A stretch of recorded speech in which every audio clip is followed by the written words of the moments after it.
কচু খেলে নাকি গাল কুটায়, এরকম কথা আমি এই প্রথমবার শুনলাম।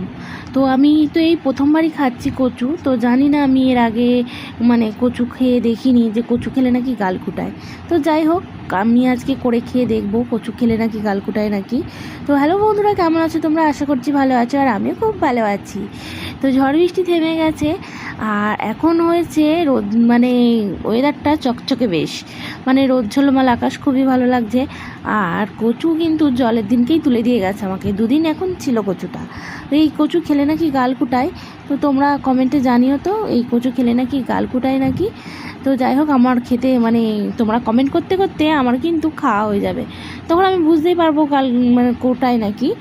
তো আজকে হবে কচুর চিংড়ি আর চাটনি হবে, আর চিংড়ি মাছ ভাতে। তো তোমাদের সঙ্গে সব রেসিপিগুলোই একটু আধটু করে শেয়ার করব। তো এই যে আম কেটে নিচ্ছি, আমের চাটনি হবে, আর